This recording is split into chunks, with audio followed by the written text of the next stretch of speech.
Bonjour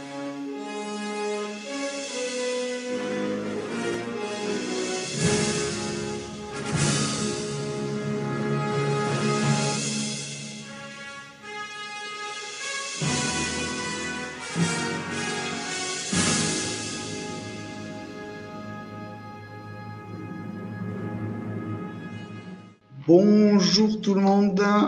On va commencer déjà par se présenter. Aujourd'hui, on a Nelly. Donc, Présente-toi. Je commence. Donc, Nelly, j'ai 20 ans d'expérience dans la prestation en ESN et en cabinet de conseil et ICT. Et je suis aujourd'hui consultante en développement opérationnel avec une spécialisation forte dans l'IT et les ESN. Et je représente Staffman sur l'Ouest, en particulier Bordeaux. Et tu es bordelaise. Et je suis bordelaise, effectivement. Même si exceptionnellement aujourd'hui, je suis effectivement à Toulouse aujourd'hui. Ouais, on est en live depuis Toulouse, on ne vous l'a pas dit aujourd'hui. Et d'ailleurs, il fait beau ici, ce qui n'est pas le cas vraisemblablement à Bordeaux. Et il pleuvait ce matin? Oui, c'est pour ça que je n'ai pas pu mettre de claquettes. Donc moi, je suis Bastien Bialade, je suis le CEO de Staffman et le cofondateur. Je suis ingénieur de formation avec une vingtaine d'années d'expérience dans notre secteur. C'est ma carrière chez CS et puis passé une dizaine d'années chez Astec où j'ai évolué vers différentes fonctions de management et de business. J'étais notamment le directeur de Toulouse, puis le directeur du Sud-Ouest, qui comprenait Sud-Ouest un peu large, qui allait de Montpellier à Bordeaux. Donc j'ai travaillé pendant quelques années sur la région bordelaise. Et puis, j'ai passé ensuite 3 ans chez Alten, où j'étais directeur de département. Et là aussi, j'ai été sur un périmètre Bordeaux et Toulouse, dans des environnements IT et ICT.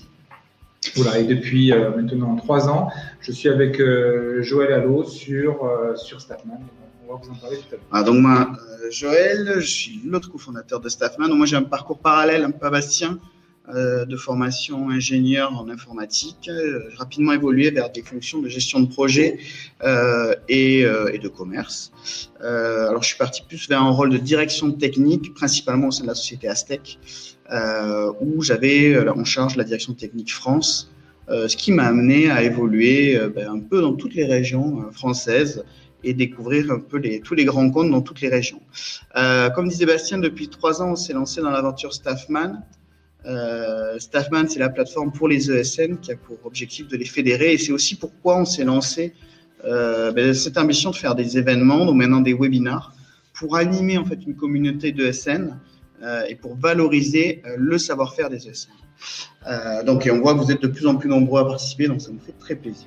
Déjà, on voudrait remercier tous les inscrits, les participants. On remercie Capgemini, Consultime, Inside Group, LR Technologies, Minker, Objectware, Scube, Cetis, SQLI, donc Escalian, Soprasteria.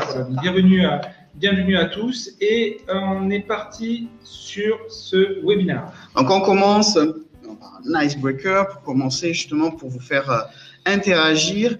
On va vous demander, est-ce que vous êtes capable de citer les 15 premières ESN en France? Donc, on est parti sur le critère du chiffre d'affaires en 2018 sur IT et ICT. Attention, parce qu'il y a des classements où… Oui, il n'y a que les IT purs. Pour information, la dernière fois sur Bordeaux, de tête, il en manquait pas beaucoup. Il en manquait qu'un. Vous avez tous trouvé, je crois. On avait fini par tous les trouver. Donc, on va voir si aujourd'hui vous êtes capable. Donc, je vous invite à écrire sur le chat. Alors, effectivement. Capgemini, numéro 1. Alors, Altran, Alten numéro 9. Altran numéro 10. Oui. Sopra numéro 3. Oui. CGI. Yes. Numéro 8. GFI numéro 11. OBS.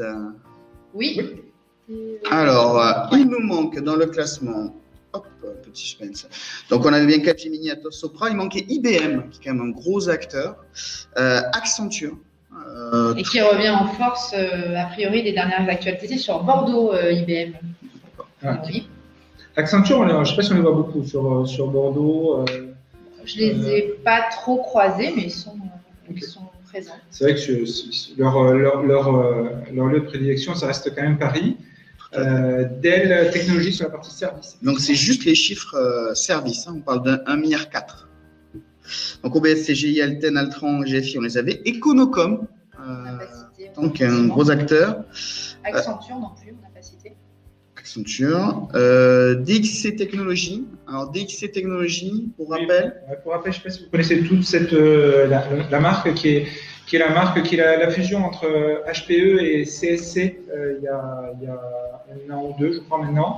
Et cette fusion fait qu'ils ont un positionnement assez fort. Et enfin, en 15e position, Neuron, qui est très très bien implanté en région parisienne et plutôt le nord de France, qui est un peu moins connu dans d'autres régions, mais qui se développe. Alors, chose qui est à noter sur ce contexte France, sur lequel on a voulu essayer de montrer, c'est le positionnement international. Oui, effectivement, c'est vrai qu'on a on s'aperçoit que si on remonte ce top 15, que finalement la France ne représente que 7% de leur part de marché. Donc on est vraiment sur des entreprises qui ont un positionnement maintenant mondial. On a un peu cette image de se dire que le modèle des ESN est un modèle uniquement français. On s'aperçoit que c'était vrai il y a quelques années. C'est une légende urbaine qui perdure. Aujourd'hui, c'est plus du tout le cas. Le modèle des ESN est très européen et très international. Et on voit d'ailleurs des acteurs internationaux qui font des belles percées sur les marchés français. Donc on est sur un modèle qui s'est exporté. Et ce qui rend aussi ces entreprises peut-être un peu moins dépendantes de l'économie française, mais peut-être aussi plus dépendantes de l'économie mondiale. On va faire un petit zoom sur le marché bordelais. Le marché bordelais est quand même un marché très dynamique au niveau du numérique, comme vous le savez tous. On a à la fois une forte pression des clients qui demandent à accompagner de plus en plus pour staffer leurs besoins sur les ressources IT, et aussi de plus en plus d'acteurs hors ESN ICT qui viennent s'implanter sur Bordeaux. Et également l'écosystème startup qui met en place une dynamique où la lutte pour attirer les talents est quand même assez tendue. Alors sur Bordeaux, j'ai arrêté de compter à 236 ESN sur la Nouvelle-Aquitaine de plus de 18 TP. J'avoue que après, ça me faisait un peu mal au crâne pour faire la cartographie, mais il y a beaucoup d'acteurs sur la Nouvelle-Aquitaine quand même. On va vous donner des chiffres un peu précis qui sont issus du Syntec. Oui, effectivement, ça bouge beaucoup. Hein. Il y a, que ce soit par les rachats, les créations, etc. Et puis, il y en a beaucoup qui se créent en fait. Quelques chiffres effectivement sur la Nouvelle-Aquitaine. Le taux de féminisation qui est assez sensible au niveau national pour notre secteur, autour de 27-28%. On constate quand même qu'on est sur quelque chose qui est très loin des autres économies. C'est un sujet de fond, hein, d'ailleurs, un sujet qui fait qu'il y a des difficultés de recrutement dans notre secteur. C'est peut-être un des moyens de résoudre ce sujet. Il y a beaucoup de communication qui se fait sur ce sujet-là, même si dans la réalité, on s'aperçoit que les taux de féminisation dans les écoles d'ingénierie ou de technologie sont toujours faibles aujourd'hui. Donc le sujet, pour moi, il est encore numéro 1 dans l'économie du numérique. On est sur une population jeune, on le sait. Je veux juste zoomer sur l'aspect CDI. Donc on voit que dans notre secteur, c'est pas une surprise, on surperforme le reste de l'économie sur le pourcentage de CDI. Donc ça reste le contrat roi dans notre secteur.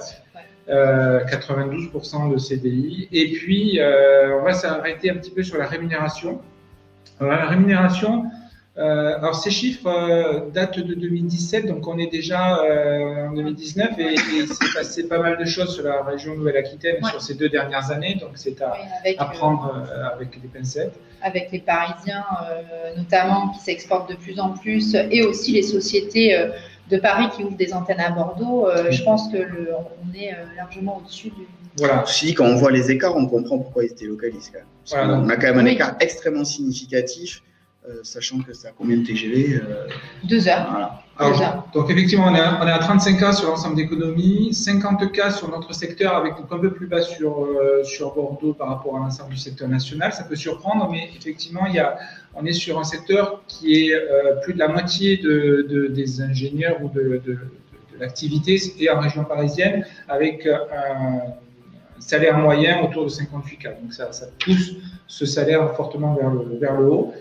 Donc voilà, je pense qu'il faut rajouter au moins 10% sans aucun problème, à ce tarif-là, peut-être même 15% aujourd'hui. Les deux cartes que vous avez en dessous, c'est ce que je vous dis à l'instant. Donc la première, la carte de gauche, vous montre effectivement la répartition du salaire du secteur. Paris, on est dans est la première région, la région Auvergne-Rhône-Alpes, la deuxième. Donc on voit qu'on est quand même dans un monde ultra parisien dans cette économie. Encore ultra parisien. Encore parce qu'effectivement ça change. On voit sur la carte de droite que la dynamique, que la croissance, elle se passe pas à Paris, elle se passe en province. Donc il faut vraiment en avoir conscience et c'est autant d'opportunités pour les ESN régionales. Juste pour rebondir quand même sur les parties salaires, faut quand même mettre ça en balance avec le salaire des autres villes en Europe. Donc on a par exemple le salaire moyen à Londres qui est quand même à 75 €. Donc là on est au double pratiquement. 30 € à Londres. C'est pas faux. Il faudrait. Romain, ça peut changer. Okay. Mais en Suisse, on est au-delà des 100 kg €. C'est quand même pas très loin. Et on prend aux États-Unis, donc on parle du salaire moyen aux États-Unis, on ne parle pas du salaire en plus dans la Silicon Valley, dans les endroits les plus chers. C'est le salaire moyen, il est à 130 €. Oui. Donc là-dessus, il faut arriver à mettre ça en balance aussi sur l'attractivité des régions, qui peut être problématique. Pour enchaîner sur notre sujet, qui arrive à se projeter dans le futur et voir les différents scénarios, pour évaluer les différents scénarios, on va déjà regarder qu'est-ce qui attend en termes de marché. Et qu'est-ce qui nous attend aussi en termes de risque. Donc déjà, en termes d'enjeux pour nos clients, donc si on prend ce graphe qui a le mérite d'être assez large, on voit les sujets qui ont occupé nos industries et celles qui arrivent devant nous. On sait que dans les années passées, on a énormément travaillé sur des portails collaboratifs, du développement mobile. Aujourd'hui, on est tous sur des sujets de cloud, de big data, de cybersécurité. Cyber aussi, effectivement. En 2018, le marché a grossi de 4%.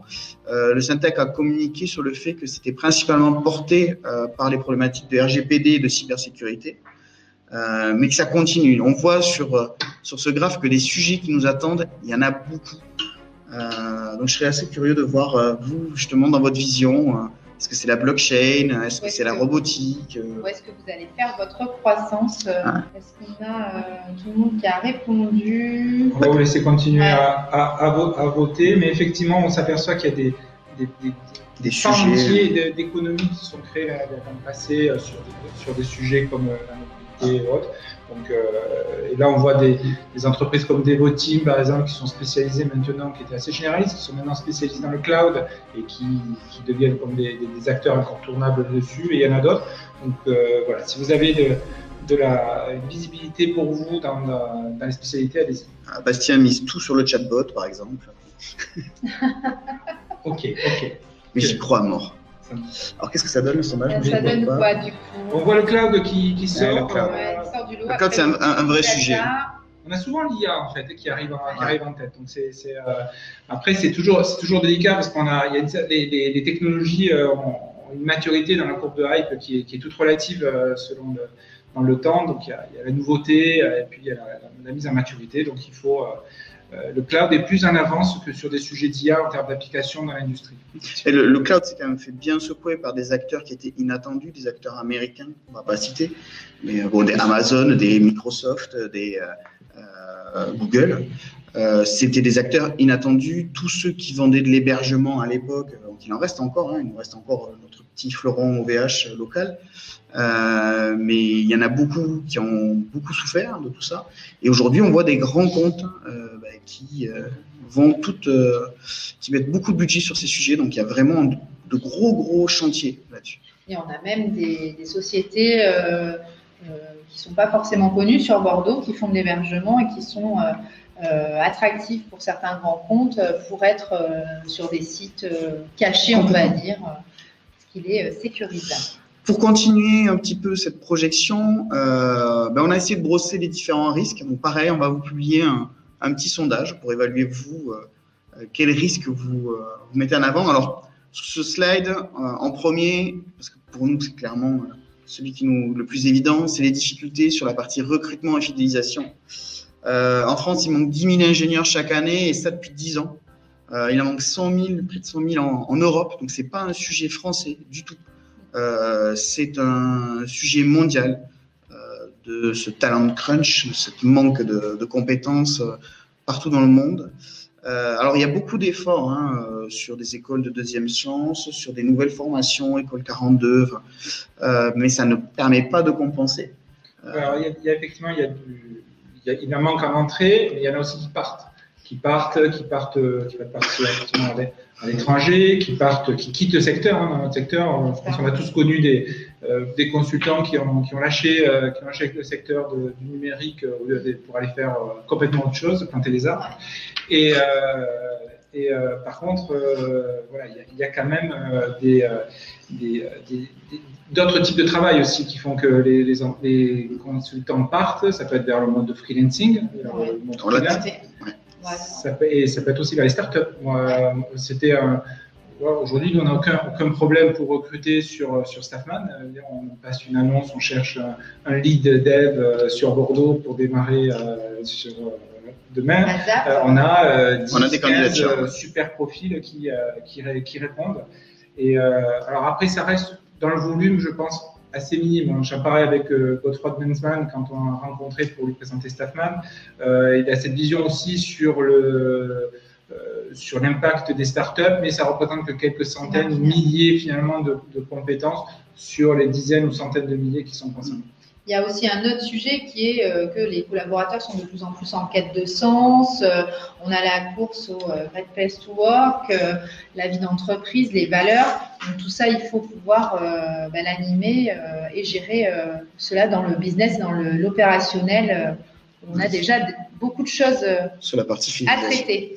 Un autre risque, l'accès le plus difficile aux grands comptes. Donc, Bastien, je te laisse en parler. Alors, ça a toujours été le cas, mais c'est vrai qu'on s'aperçoit que les politiques achats ne changent pas et ont plutôt tendance des fois à se durcir dans l'industrie. On parlait de sujets qu'on connaît bien, comme des Airbus. Il y a encore quelques années, il pouvait y avoir entre 15 et 20 sociétés référencées, ce qui est sur des gros domaines, ce qui à l'échelle d'Airbus est peu. Aujourd'hui, on parle de 3-4 acteurs où on passe de projets qui étaient déjà sur des tailles de 50 personnes à des tailles de projets de 300-400 personnes avec des enjeux transnationaux. Il faut être présent en Espagne, en Angleterre, en Allemagne, en France, bien sûr, des sujets de sécurité hyper élevés. Donc, on est sur une transformation où quand on n'a pas de taille critique et quand on n'existe pas avec une envergure internationale, on peut même pas jouer en fait dans des sujets. Donc, il y a une tendance quand même qui se complexifie sur ce sujet. Donc en local, notamment sur Cdiscount, il y a des groupements avec certaines sociétés qui ont accès au groupement Cdiscount et puis derrière, on va avoir du rang N qui s'installe pour certains plus petits acteurs qui ont pourtant des expertises pertinentes. On a tous les acteurs du BFA, LBP par exemple, où on ne peut pas rentrer sur du référencement, Thales, pareil, on a les mêmes problématiques partout. C'est global sur l'ensemble du territoire. L'autre risque, c'est le défi élocution de ce webinaire, la commoditisation. Ça y est, au bout du 4/5e, je le gère à mort. Il faut le tenter, Donc, qu'est-ce que c'est la commoditisation? C'est en fait la banalisation, la perte de valeur. On l'a vu, il y a de plus en plus de SN. Beaucoup font aussi un positionnement en body shopping, c'est-à-dire vite mettre du CV, vont avoir une capacité quand même de proximité avec les candidats, donc il faut être capable de recruter et de pouvoir des talents en fait. Et on va avoir une indifférenciation entre les ESN avec une priorité au prix le plus bas, mais aussi au premier répondant. C'est souvent ça, le premier qui répond, c'est celui qui démarre. Dans les autres risques, des nouvelles formes de travail, Bastien les a un petit peu commencé à en parler. Il y a le freelancing qui est une vraie tendance du marché. Un management de plus en plus horizontal. Une grosse demande des salariés, mais de tous les candidats. Je crois que tu avais une stat que j'ai jamais en tête. Moi, j'ai une stat qui a 80% dans des candidats qui demandent déjà aussi à faire du remote, par exemple, dans les entretiens. C'est une stat qui revient. D'ailleurs, je vous ai partagé à l'interne une pub hier soir de Web Atrio qui communique pour recruter ces consultants en disant venez chez nous, vous allez faire, on vous offre déjà 10 jours pour faire du remote dans un château, et puis après vous travaillerez en part-time sur du remote. Donc c'est une vraie course à la séduction là-dedans. Donc dans le remote, attention, il y a aussi, ça ouvre d'autres portes, c'est qu'on va avoir des entreprises américaines. Remote, excusez-moi, télétravail, effectivement. Télétravail. C'est vrai. Mais ça ouvre aussi d'autres portes, c'est qu'on va avoir des entreprises extérieures qui vont venir chasser les talents français en les recrutant en ce qu'on appelle en full remote, c'est-à-dire entièrement en télétravail. Donc c'est peut-être encore un épiphénomène. Mais moi, je sais que dans mes anciennes équipes, il y a quand même déjà bien 5 consultants qui sont fait recruter. Surtout qu'ils ont une stratégie, c'est qu'ils recrutent les meilleurs. On vous contacte parce qu'on recrute les meilleurs dans le monde. Vous allez travailler avec les meilleurs. Et donc, on a des entreprises comme Elasticsearch, GitHub, qui vont les recruter, qui ont quand même une très bonne faculté à séduire. Donc, à mesurer dans le temps quelle ampleur ça va prendre. Et on fait un autre risque, les nouveaux acteurs du digital, on en parlera un peu plus après. On met là-dedans toutes les plateformes, les ESNI, on vous expliquera un petit peu ce que c'est. Donc maintenant qu'on a un petit peu le contexte en termes marché, en termes risque. Peut-être juste le sondage. Je vous laisse répondre au sondage que j'ai mis en ligne. Pour vous, quel est le principal risque qui peut freiner votre croissance? On a vu tout à l'heure les boosters par les technologies, et là, concernant les freins de croissance, est-ce que vous pensez que c'est le recrutement, la fidélisation qui vous empêchera de vous développer, l'accès aux rencontres, la commoditisation? Allez, il ne reste plus que Bastien sur les nouvelles formes de travail ou les nouveaux acteurs du digital qui vous empêcheront ou freineront dans votre développement. Allez-y, vous pouvez voter maintenant. On voit par exemple la région parisienne avait plutôt des gros freins sur les ouvertures de comptes, par exemple, parce que population peut-être de plus petites sociétés. Donc on vous enverra de toute manière tous les résultats des sondages en suivant avec les supports. Donc maintenant qu'on a vu un petit peu le contexte en termes de risque, en termes de marché, on va se lancer dans 3 scénarios. Donc on est parti, plus un 4e qui est la réponse D, pour dire que il y a peut-être un autre scénario. Donc le premier scénario, c'est la plateformisation, ensuite la consolidation, et les organisations apprenantes. Donc on va un petit peu les détailler. Plateformisation. Donc qu'est-ce qu'on entend par plateformisation? On voit aujourd'hui un ensemble de plateformes qui se développent, qui ont pour objectif de disrupter notre marché des ESN, qui veulent profiter aussi de l'essor du travail indépendant pour arriver à atteindre les clients avec toujours des logiques, d'être plus rapide, d'être moins cher. Donc, on va distinguer différents types de plateformes. Un premier, on va appeler des ESN bashing, qui eux sont clairement là pour aller taper dans le marché des ESN. On vous a mis un petit screenshot là qui est passé il n'y a pas très longtemps, sur lequel on est tombé, qu'on trouvait intéressant, de Malte. Malte qui va directement aller chasser des consultants en leur disant donnez-nous vos clients, on va prendre votre TJM, on est référencé chez eux, vous en faites pas, et on va vous permettre de gagner mieux votre vie. Donc c'est quand même une démarche extrêmement agressive, on est vraiment dans de l'ESN bashing. Court-circuiter votre ESN qui ne sert à rien, voilà, et donc c'est ce discours qui est alimenté par certaines plateformes de freelance, donc il faut en avoir conscience au minimum. Il faut en avoir conscience, et il faut aussi se dire, qu'est-ce qu'on apporte à notre consultant, à quoi on sert, comment on se positionne. Là, c'est Malte, c'est pas du tout contre Malte, parce que mais je veux dire qu'ils sont plusieurs. Vous avez des Comet, vous avez un ensemble de plateformes qui a ce positionnement. Et le risque, c'est effectivement de perdre la relation client et du coup de plus pouvoir faire notre métier en direct et d'apporter de la valeur aux collaborateurs et aux clients. Complètement. Après, dans les autres types de plateformes, on va avoir aussi celles qui avancent un peu cachées, qui sont des émergences de SN. Par exemple, vous avez XXE, qui est une émergence de Inops. Alors, on n'est pas inscrit dans la liste parce qu'elle n'est pas exhaustive, il y en a beaucoup. Kicklocks, qui est c'est AK, je crois, qui a mis de l'argent dedans. Donc, en fait, il y a aussi des ESN qui croient en ce scénario-là et qui mettent quelques billes dedans pour un peu tâter le terrain, pour un peu évaluer. Donc, c'est quand même des plateformes qui ont des soutiens financiers importants, donc qui ont quand même quelques moyens. Ensuite, on a ce que nous on appelle ce qui est appelé des ESNI, ESN innovantes. En fait, elles ont d'innovant le fait qu'elles n'ont pas de salariés. Ce sont des ESN qui vont exploiter des réseaux de freelance, c'est-à-dire qui apportent des forces commerciales aux freelance.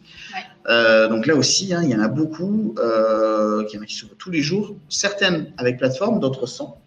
Après, je vous ai indiqué ici quelque chose qui est assez intéressant, qui quand même, d'un point de vue volume très petit, c'est les regroupements d'acteurs. Ça va être des freelance qui vont se regrouper par métier, un UX designer, un développeur front, et qui vont arriver à proposer des solutions globales aux clients. On a quand même de plus en plus de lieux sur Bordeaux, on en a cité, il y a Digital Village, il y a un autre lieu là qui est en train de se monter, où sur les réseaux de freelance, il y a un appel à occupation des lieux avec des technos recherchés pour construire une offre de service pluridisciplinaire.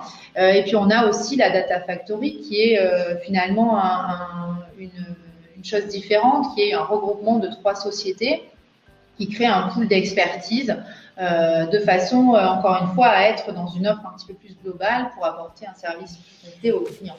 Hop, juste pour être transparent, nous, Staffman, là-dedans, qu'est-ce qu'on est? Je te laisse le présenter. Oui, alors on voulait vous parler quand même de Staffman.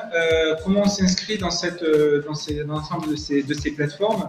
On n'est clairement pas, nous, sur de l'ESN bashing, on est plus dans ESN friendly, on va dire. On est là pour… On est fait pour eux. Hein, ouais, c'est dédié complètement. On a imaginé Staffman il y a 3 ans avec Joël en partant du constat que c'était compliqué de démarrer des projets immédiatement, que pour démarrer des projets à 6 mois, on avait des job boards qui faisaient plus ou moins bien le job, des monsters, team job, etc. Et que pour démarrer des projets immédiatement, on n'avait pas beaucoup de solutions. Donc on a eu cette idée de regrouper à un seul endroit l'ensemble des compétences disponibles, que ce soit des intercontrats, que ce soit des freelances, que ce soit des candidats, et de se dire si on a cette vision exhaustive de l'ensemble des ressources disponibles, on peut démarrer plus de projets et tout le monde peut s'y retrouver. Donc voilà pour le fondement de Staffman, et aujourd'hui on a plus de 700 ESN qui nous suivent sur ce projet. On a plus de 3000 profils dispo demain si vous avez un projet qui démarre. Donc on pourra en reparler au cas par cas pour ceux qui ont des enjeux de staffing immédiat. Pour en savoir plus immédiatement, vous n'hésitez pas, vous allez sur staffman.fr.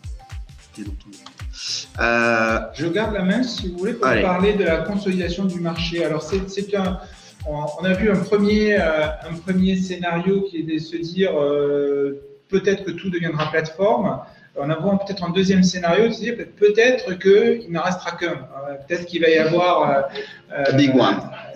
Highlander, je sais pas, on va arriver à une consolidation accélérée du marché qui va faire que il y aura une prime au plus gros dans cette configuration. Alors il y a déjà eu des choses qui ont bougé ces dernières années, comme Soprasteria, comme Capgemini et Altran. La petite photo dessus. Il y en a eu d'autres, il y a eu des rachats un peu spécifiques. BED par OBS. Voilà, OBS et BED, Atos Bull. Il y a souvent des rachats ou des fusions qui se drive par aussi le rapprochement de l'IT et de l'ICT. Donc les métiers de l'informatique et les métiers d'ingénierie sont tendance vraiment à être de plus en plus, la barrière est de moins en moins forte. On voit des sociétés comme des AK, maintenant, des Alten, des Altrans sont devenus généralistes sur ces métiers-là. Et certains comme Modis, avec Euroengineering, par exemple, du groupe Adecco, ont fusionné sous une seule marque. Donc, c'est une tendance qui se tient. Aztec, Intitech récemment, je ne sais pas si vous en avez. Oui, et en local, si on reprend l'exemple d'ACA, c'est une concaténation de différents acteurs historiques pour les Bordelais historiques. C'est du CSIE qui a été racheté par Matisse, qui a été intégré à ACA, et ACA Bordeaux s'est implanté avec le rachat de Coframi. Récemment, on a eu Neotech qui a rejoint Azeo. Enfin, il y a une dynamique nationale, mais il y a une dynamique aussi qu'on peut observer en local. Voilà, donc c'est un scénario vraiment qui est crédible quand on voit le positionnement des grandes industries, du CAC 40 et autres par rapport à leur sélection et aux politiques achats.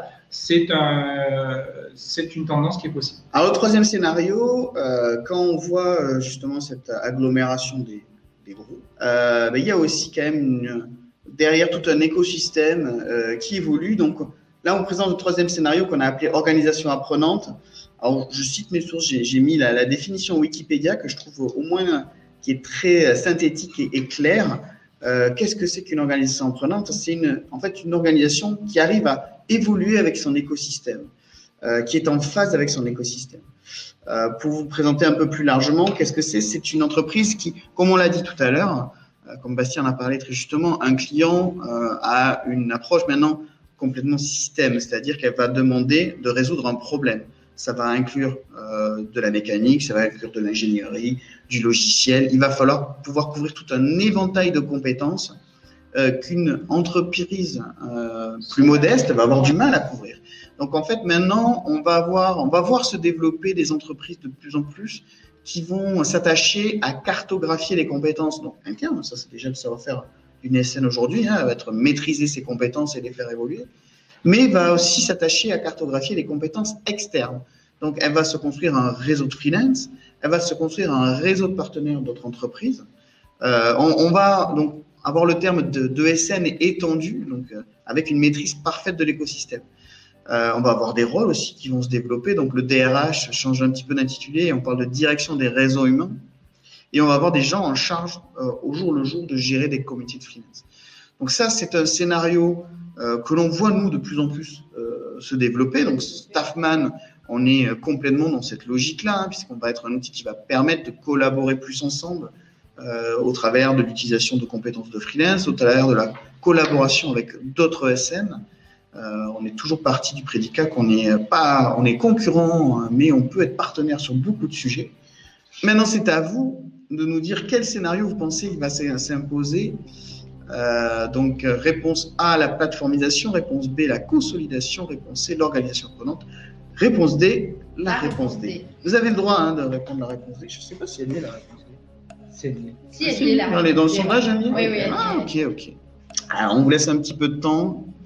Et donc, oui, effectivement, nous, on croit beaucoup en l'organisation apprenante. C'est quand même quelque chose qui a un écho sur le fonctionnement qu'on a déjà nous avec Staffman, d'être dans ce partage de compétences, comme tu disais Joël, d'être quelquefois concurrents, mais des fois on a peut-être intérêt à travailler ensemble, construire des solutions intelligentes pour nos clients et arrêter aussi de se mettre dans des empilages de marge sur plusieurs niveaux, mais peut-être essayer de construire des solutions innovantes qui correspondent à des besoins.